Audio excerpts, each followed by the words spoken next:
ఈరోజు నిన్న అర్ధరాత్రి దాదాపు 10-11 గంటల ప్రాంతంలో డిఎస్పీ ప్రణీత్ రావును అరెస్ట్ చేయడం జరిగింది తెలంగాణ పోలీసులు. అయితే చాలా రోజులుగా ప్రణీత్ రావు అంశం అనేది చాలా వివాదాస్పదంగా మారింది.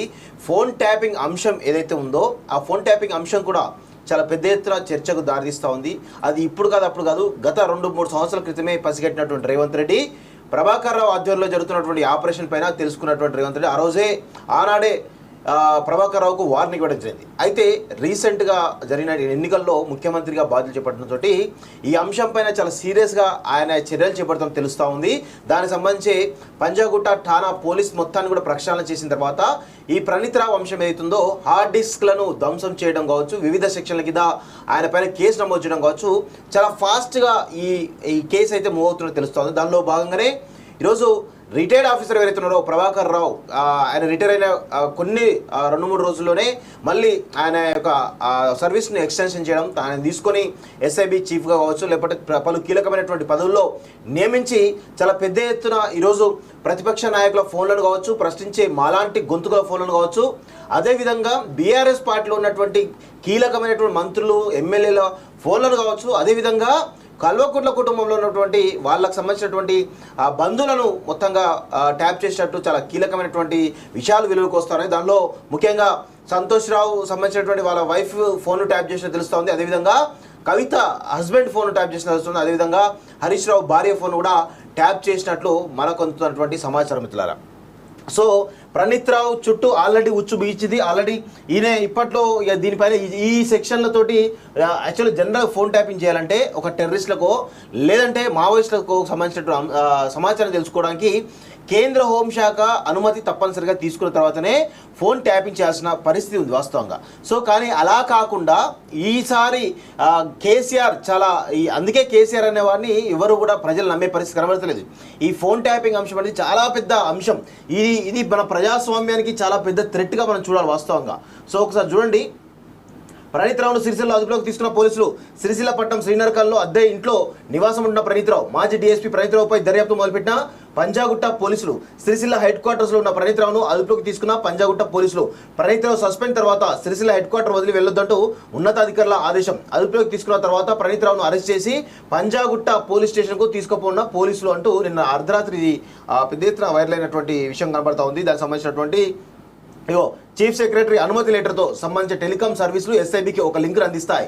తెలంగాణకు సంబంధించి వారి ఫోన్లు ట్యాప్ చేయాలంటే ప్రభుత్వ చీఫ్ సెక్రటరీ అనుమతి లెటర్ తప్పనిసరి. ఒక లింకుతో 15 నెంబర్ల వరకు ఫోన్ ట్యాపింగ్ చేయవచ్చు. ఇతర రాష్ట్రాలకు సంబంధించి వారి ఫోన్ ట్యాపింగ్ చేయాలంటే కేంద్ర ప్రభుత్వ అనుమతి తప్పనిసరి. ఎస్ఐబిలో ప్రణీత్ రావుకు సహకరించిన అధికారుల పాత్రపైన విచారణ చేరున్న పంజాగుట్ట పోలీసులు అంటూ ఒకరిని చూస్తాను. ఒకసారి దీనికి సంబంధించినటువంటి విజువల్స్ ఒకసారి చూడండి క్లియర్గా. ఒకసారి జూమ్ చేసుకో. ఇది అర్ధరాత్రి దాదాపు 9-10 గంటల ప్రాంతంలో ఆయనను తీసుకుపోతున్నటువంటి దృశ్యాలు ఒకసారి చూడండి. ఈ పోలీసులు వచ్చి వారెంట్ ఇచ్చి మరీ అరెస్ట్ చేస్తున్నటువంటి సంఘటనలు మనం చూస్తూ ఉన్నాం. ఇదొకటి, ఆయన అదుపులోకి తీసుకున్నటువంటి సంఘటన చూడండి.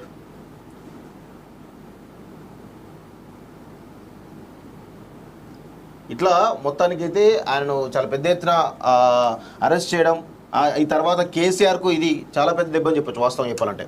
చూడండి,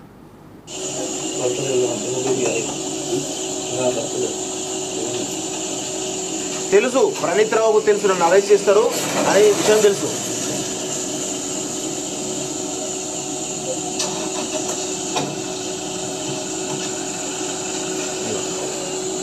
ఎక్స్క్లూజివ్ విజువల్స్ ఇవి. 2 కార్లలో వచ్చి ఆయనకు అరెస్ట్ వారెంట్ ఇచ్చేసి మొత్తానికి తన అరెస్ట్ చేసినటువంటి విషయం మనం చూస్తూ ఉన్నాం.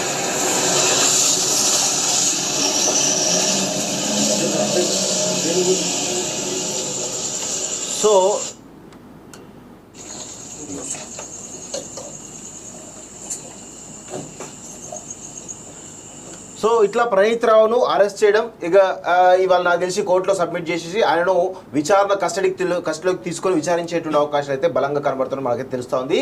అంతేకాకుండా ఇక్కడ నిన్ననే ఇంకొక విషయం కూడా జరిగింది. ప్రభాకర్ రావు అనే వ్యక్తి ఎయిర్పోర్ట్లో ఆయన అదుపులోకి తీసుకుని తెలుస్తోంది. ఆయన విదేశాలకు వెళ్ళడానికి కొంత ప్రయత్నం చేస్తూ ఎయిర్పోర్ట్లో దొరికినట్టు మనకు ఒక సమాచారం. ఆయన అక్కడ దొరకబట్టి నువ్వు విదేశాలకు వెళ్ళడానికి అవకాశం లేదు, మిమ్మల్ని విచారించేటువంటి అవకాశం ఉండదు కాబట్టి మీరు ఇంట్లోనే ఉండాలని చెప్పేసి ఆయన ఎయిర్పోర్ట్ నుంచి తన ఇంట్లో డ్రాప్ చేసినట్లుగా మనకు తెలుస్తూ ఉంది. సో ప్రభాకర్ రావును కూడా రేపో మాపో అరెస్ట్ చేసేటువంటి అవకాశాలు బలంగా ఉన్నాయి. గతంలో సీఎం రేవంత్ రెడ్డి కూడా చెప్పడం జరిగింది, ప్రభాకర్ రావు నిన్ను వదిలిపెట్టే ప్రసక్తి లేదు, ఇక్కడ ఉన్నటువంటి హోంగార్డ్తో నిన్ను అరెస్ట్ చేయించి చూపిస్తా, నేను మొత్తం అందరి ఫోన్లో ట్యాప్ చేస్తావా, నీకు ఎన్ని గుండెలు అంటూ ఈరోజు చాలా సీరియస్గా గత 2 సంవత్సరాల క్రితమే ఆయన రేవంత్ రెడ్డి గారు చాలా పెద్ద ఎత్తున ఆయన పైన చాలా సీరియస్ కావడం జరిగింది. సో అదే పరిస్థితి కనబడుతున్నట్టు మనకైతే క్లియర్గా తెలుస్తూ ఉంది మిత్రులారా.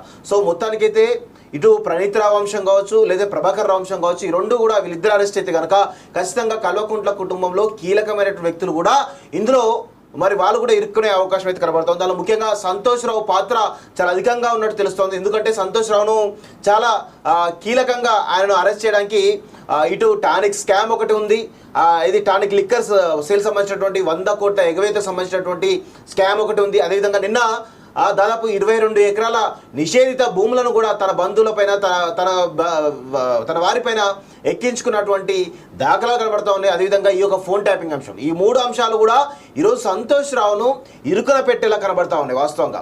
సో అంత ఈజీగా వదిలిపెట్టే ప్రసక్తి లేదని కూడా చాలా సీరియస్గా తెలుస్తూ ఉంది. మొత్తానికైతే ఒక్కొక్క వికెట్ను కూడా ఈరోజు గత 10 సంవత్సరాల్లో ఈ కల్వకుంట్ల కుటుంబంలో ఉన్న వ్యక్తులు కేసీఆర్ నుంచి మొదలెట్టుకుంటే కేటీఆర్, కవిత, హరీష్ రావు, సంతోష్ రావు, ఇంకా 2-3 రావులు ఉండే, వాళ్ళందరి చుట్టూ కూడా ఈరోజు ఉచ్చుబీచినట్టు తెలుస్తుంది. ఎందుకంటే వాళ్ళందరూ కూడా ఈరోజు తెలంగాణను ఆంధ్రలో కంటే ఎక్కువగా కూడా దోచుకున్నటువంటి వ్యక్తులు ఈ యొక్క కల్వకుంట్ల కుటుంబంలో ఉన్నటువంటి వ్యక్తులు వీళ్ళంతా.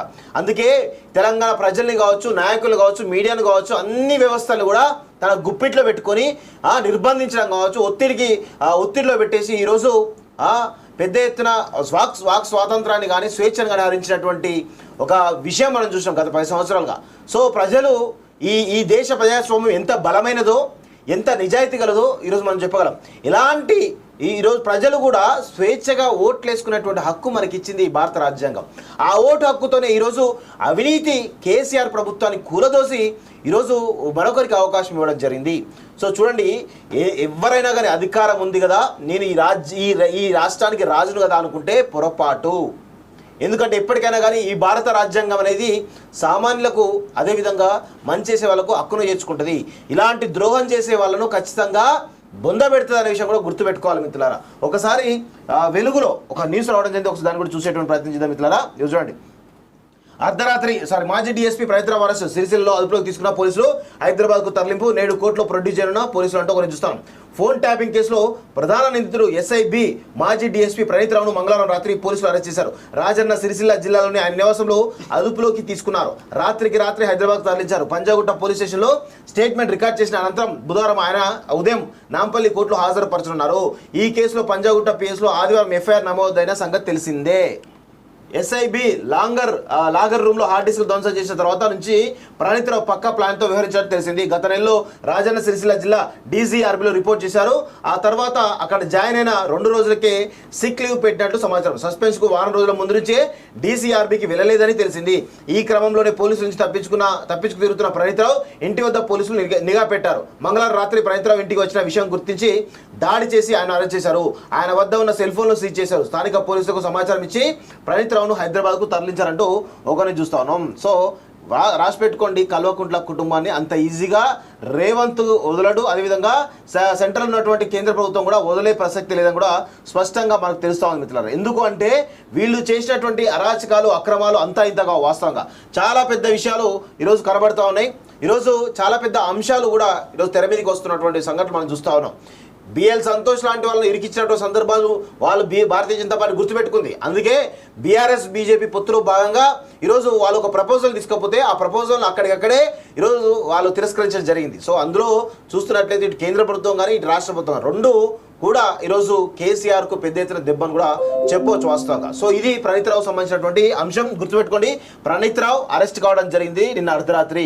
ప్రభాకర్ రావు, ఈ విషయం ఎవరు తెలియదు, ప్రభాకర్ రావుని ఎయిర్పోర్ట్లో పట్టుకొని ఈరోజు తనను వాళ్ళ ఇంట్లో తీసుకెళ్లడం జరిగింది. నువ్వు ఎక్కడికి పోవద్దు, నువ్వు అంతా పోలీసు నిఘాలో ఉన్నావు, రేపు మాపో నిన్ను విచారణ పిలిచే అవకాశం లేదు, నువ్వు ఇప్పుడు విదేశాలకు వెళ్తే మళ్ళీ రావు అనే కోణంలో ఈరోజు తప్పించుకొని పారిపోతున్నటువంటి ప్రభాకర్ రావును అదుపులోకి కూడా తీసుకున్నట్లు మనకైతే క్లియర్గా తెలుస్తూ ఉంది. సో ఇది ప్రణీత్ రావు సంబంధించినటువంటి అంశం మిత్రులారా.